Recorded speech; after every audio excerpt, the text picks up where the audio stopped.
بسم اللہ الرحمن الرحیم۔ السلام علیکم ورحمۃ اللہ وبرکاتہ۔ عزیز طلبہ، امید ہے کہ آپ سب خیر عافیت سے ہوں گے اور ہم اپنے سلسلہ درس کو آگے بڑھاتے ہیں۔ پچھلے سبق میں ہم نے صنعتوں کے نیشنلائزیشن کے مثبت اور منفی اثرات دیکھے تھے۔ آج ہم دیکھیں گے تعلیمی اداروں کے نیشنلائزیشن پر جو مثبت اور منفی اثرات پڑے تھے تعلیم پر، وہ کیا تھے۔ تو آئیے ہم اپنے سبق کی طرف بڑھتے ہیں۔ صفحہ نمبر 7 پر آج کا ہمارا سبق موجود ہے، تو کتاب کھولیے صفحہ نمبر 7۔ تعلیم ذیل میں نیشنلائزیشن کے تعلیم پر مثبت اور منفی اثرات کا جائزہ پیش کیا گیا ہے۔ جس طرح صنعتوں کو قومی تحویل میں لے لیا گیا تھا، اس طرح پرائیویٹ جو تعلیمی ادارے تھے ان کو بھی قومی تحویل میں لے لیا گیا تھا، اور اس سے جو تعلیم پر اثرات پڑے تھے وہ کچھ ان میں مثبت تھے اور ان میں کچھ منفی تھے۔ ذوالفقار علی بھٹو پہلے جو مثبت اثرات ہیں۔ ذوالفقار علی بھٹو کی حکومت نے 1972 میں ملک کے بیشتر نجی تعلیمی ادارے قومی تحویل میں لے لیے۔ ان اداروں میں کام کرنے والے اساتذہ اور دیگر ملازمین کی تنخواہیں بہت کم تھیں کہ جو پہلے نجی ادارے تھے ان کے اساتذہ اور جو کام کرنے والے لوگ تھے، ملازمین تھے، ان کی تنخواہیں کم تھیں۔ قومیانے سے پرائیویٹ تعلیمی اداروں کے ملازمین کی تنخواہیں دیگر سہولتیں سرکاری تعلیمی اداروں کے برابر ہو گئیں، تو قومیانے میں لینے کے بعد ان تعلیمی اداروں کی بھی تنخواہیں سرکاری اداروں کے برابر ہو گئیں۔ ملک کے طلباء کو بسوں اور ریل گاڑیوں کے کرایوں میں خصوصی رعایت دی گئی، جس سے غریب والدین بھی اپنے بچوں کو سرکاری اسکولوں میں تعلیم حاصل کرنے کے لیے بھیجنے لگے۔ تعلیم کے وظائف میں 4 گنا اضافہ کیا گیا کہ طلباء کو جو تعلیم کے لیے سفر کرنے کے لیے بسوں اور جو ٹرینیں تھیں ان کے کرایوں میں خصوصی جو ڈسکاؤنٹ کیا گیا، ڈسکاؤنٹ دی گئی ان میں، جس کی وجہ سے جو غریب والدین تھے جو اپنے اولاد کے روزانہ کے سفر کے اخراجات برداشت نہیں کر سکتے تھے، اب جب اخراجات کم پڑے سفر کے، تو وہ والدین بھی اپنے بچوں کو تعلیم کے لیے دور دراز کے جو سرکاری اسکول تھے وہاں تک بھیجنے لگے، اور اس کے علاوہ طلباء کو جو ملنے والے وظائف تھے سرکار کی طرف سے، حکومت کی طرف سے، وہ ان میں بھی 4 گنا اضافہ کیا گیا۔ میڈیکل، انجینئرنگ اور دیگر پیشہ ورانہ یونیورسٹیاں قائم کر کے ہر شعبہ زندگی میں ترقی کی رفتار تیز سے تیز تر کرنے کا پروگرام بنایا گیا۔ کالجوں کو یونیورسٹیوں میں تبدیل کر کے اعلیٰ تعلیم کے دروازے کھول دیے گئے۔ کم درجے والے اسکولوں کو اپ گریڈ کیا گیا، اور اس کے علاوہ ملک میں میڈیکل، انجینئرنگ اور دیگر جو پیشہ ورانہ تعلیم ہے جیسے کامرس ہے، اس کے علاوہ جو آئی ٹی کی تعلیم ہے، اس مقصد کے لیے ان کے لیے مخصوص یونیورسٹیاں کھولی گئیں، جس سے جو ملک میں پیشہ ورانہ تعلیم تھی وہ بھی بڑھنے لگی، اور اس کے علاوہ جو کالج تھے ان کو جو اپ گریڈ کیا گیا اور اپ گریڈ کر کے ان کو یونیورسٹیوں کا درجہ دے دیا گیا۔ اس کے علاوہ جو کم درجے والے ادارے تھے، یعنی جو پرائمری ادارے تھے، پرائمری اسکول تھے یا مڈل اسکول تھے، ان کو بھی ترقی دی گئی، ان کو بھی اپ گریڈ کر کے جو کیا گیا، جس سے جو تعلیم کے دروازے کھلے اور بہت سارے طلباء اعلیٰ تعلیم حاصل کرنے لگے۔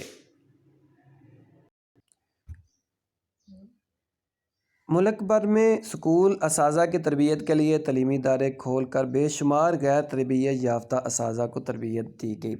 تو اس سے پہلے ایسا کوئی انتظام نہیں تھا ملک میں جو اسکول کے اساتذہ کو تربیت دینے کا، تو تعلیمی اداروں کو قومیانے میں لینے کے بعد، نیشنلائز کرنے کے بعد، بہت سارے ایسے ادارے کھولے گئے جس میں اسکول اساتذہ کی جو تربیت تھی اس کا بندوبست کیا گیا، اور بہت سارے ایسے غیر تربیت یافتہ اساتذہ کو تربیت دی گئی۔ علامہ اقبال اوپن یونیورسٹی کے قیام کی منظوری دی گئی، جس سے طلباء کو ریڈیو، ٹی وی اور بذریعہ خط و کتابت تعلیم کے مواقع ملے۔ اس کے علاوہ تعلیم بالغاں کے مراکز بھی قائم کیے گئے، اور علامہ اقبال اوپن یونیورسٹی جو تھی، جو پہلے اس کا نام پیپلز اوپن یونیورسٹی تھا، تو اس کے قیام کی منظوری دی گئی تاکہ جو کسی کام کاج کے سلسلے میں مصروف ہو کر تعلیم حاصل نہیں کر سکتے، تو ایسے طلباء کو ریڈیو، ٹیلی ویژن یا خط و کتابت کے ذریعے تعلیم حاصل کرنے کے مواقع میسر ہوں۔ اور جو اس کے علاوہ وہ لوگ جو بڑے ہو گئے ہیں، جو تعلیم حاصل نہیں کر سکتے، تو ان کے لیے خصوصی جو مراکز قائم کیے گئے جن میں تعلیم بالغاں کا انتظام کیا گیا۔ تو یہ تھے تعلیم پر مثبت اثرات نیشنلائزیشن کے، اس کے بعد اس پر تعلیم کے پر جو منفی اثرات تھے وہ درجہ ذیل ہے۔ نجی تعلیمی اداروں کو قومی تحویل میں لینے سے اساتذہ اور دیگر ملازمین کو تنخواہوں کی ادائیگیوں کے لیے حکومت کو قومی خزانے سے رقم خرچ کرنا پڑی۔ قومی خزانے پر بوجھ پڑنے سے حکومت کی مشکلات میں اضافہ ہونے لگا۔ اب جب تعلیمی اداروں کو قومی تحویل میں لے لیا گیا تو ان کے ملازمین اور اساتذہ کو بھی قومی خزانے سے ہی تنخواہیں دی جانی تھیں، تو جس سے قومی خزانے پر بوجھ بڑھا اور جو اس سے حکومت کی مشکلات میں اضافہ ہوا۔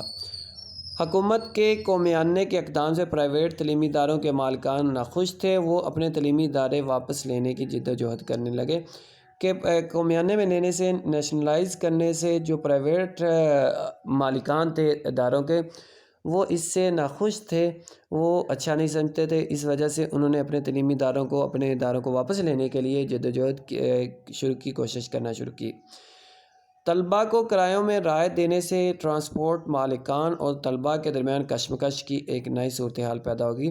طلباء کو جو رعایت دی گئی تھی ٹرانسپورٹ کرایوں میں، تو اس سے جو ٹرانسپورٹ مالکان تھے، ڈرائیور، کنڈکٹر وغیرہ تھے، اور جو طلباء کے درمیان لڑائیاں جھگڑے روز کا جو معمول بن گیا، جس سے ان کی تعلیم کا حرج ہونے لگا۔ حد سے زیادہ آزادی دینے سے طلباء تعلیمی سرگرمیوں سے کنارہ کشی کرنے لگے، جس سے والدین کو تشویش ہونے لگی۔ اب جب طلباء کو حد سے زیادہ جو آزادی دے دی گئی تو اس سے وہ تعلیمی سرگرمیوں سے بھاگنے لگے، اور اس کے علاوہ دوسری جو فضول سرگرمیاں تھیں ان میں مبتلا ہونے لگے۔ اس سے والدین کی جو تشویش تھی، والدین کو جو خطرہ تھا والدین کا، وہ بڑھنے لگا، اور وہ جو طلباء کی تعلیم کا حرج ہونے لگا۔ کالجوں اور یونیورسٹیوں میں طلباء تنظیموں نے سیاسی جماعتوں کے ذریعے منظم شکل اختیار کر لی، اور امن و امان کا مسئلہ پیدا ہوا، اور جو طلباء تنظیمیں بن گئیں ان کو مختلف سیاسی جماعتوں نے اپنے مقاصد کے لیے استعمال کیا، جو کرنے لگیں سیاسی جماعتیں، جس سے جو امن و امان کے مسائل تھے وہ پیدا ہونے لگے۔ کالجوں یونیورسٹیوں میں جو امن و امان کی صورتحال تھی وہ ابتر سے ابتر ہونے لگی۔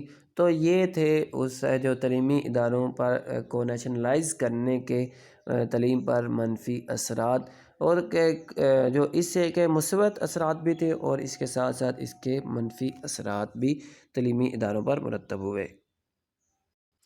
عزیز طلبہ، آج کی آپ کی جو ڈائری ہے وہ ہے نیشنلائزیشن کے تعلیم پر مثبت اور منفی اثرات۔ یہ آپ نے یاد کر کے آنا ہے، اور یہ جو کام آپ کو روز دیا جاتا ہے یہ ساتھ ساتھ آپ نے کرتے جانا ہے۔ یہ جو اس سے آپ کا جو برڈن ہے، بوجھ ہے، وہ کم ہوتا رہے گا۔ اگلے سبق تک کے لیے اپنا بہت سا خیال رکھیے گا۔ اللہ تعالیٰ ہم سب کا حامی و ناصر ہو، آمین۔